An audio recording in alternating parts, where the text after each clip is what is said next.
think that if you're a true Christian, you don't consider Christianity just a part of your life. It is your life. And if you follow the teachings of the Bible, specifically Mark 16:15, which says, "Go out into the world and preach the good news to all creation," then you have an obligation to share that faith with others. If you saw a building on fire and you knew there were people in it, and you knew that you were capable of running in there and saving someone who wouldn't be able to help themselves, if you knew that you could help them, would you just stand there and do nothing? And unfortunately, by not clearly seeing the issue, I think that's what a lot of Christians do, is they just stand there. I think, by and large, most of it is that most Christians are not really well educated as to their own religion's position on various issues. They consider worshiping Jesus to be part of their lives, but not their primary purpose. And I believe that true Christianity considers it to be the primary purpose. And if you're a true Christian, you believe that those who are not Christians, those who have not followed the teachings of the Bible, that have not accepted Jesus Christ as their personal Savior, those people aren't going to heaven. They're going to hell. Hell's not a fun place.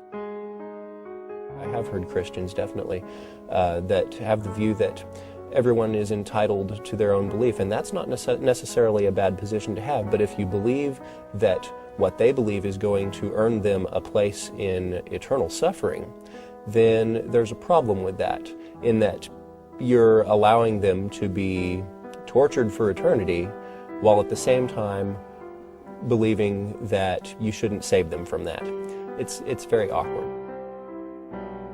If you really believe that people who are not Christians are going to hell, then that is a very serious consequence. And if you don't take that seriously, I think that you might be compromising your own belief system. Those who do take their faith seriously, they need to encourage or teach those who might not how important that is. Sometimes I think Christians are afraid of being labeled as a Bible thumper, or to have negative connotations associated with them. But that's not necessarily negative if you're a Christian. I think it's something to be proud of. There's nothing to be ashamed of if you're a Christian about the Bible or being a Bible thumper. It's something to be proud of. It's something that you take seriously. And it's something that you should encourage others to take seriously as well. And it might require you to challenge yourself, to, stand up in front of crowds, to talk to people that you don't know. Missionaries work in places where the predominant religion is not Christianity, and that's a completely different scenario than in most parts of the United States. But they take it in stride, they accept it, and they move on. You shouldn't take rejection personally, but consider it that you gave them a fighting chance.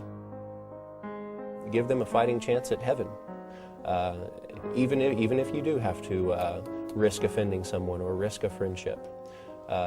It's a simple matter of weighing priorities. If I were a Christian, of course I would take the Bible seriously. I respect people who take their beliefs seriously. And I would take the Bible's teachings seriously. Among those teachings is the idea that there is a heaven and there is a hell. And those that accept Jesus Christ as their personal Savior go to heaven. Those that don't go to hell. And the implications of that are very far-reaching. And you're an atheist? Yes, I sure am.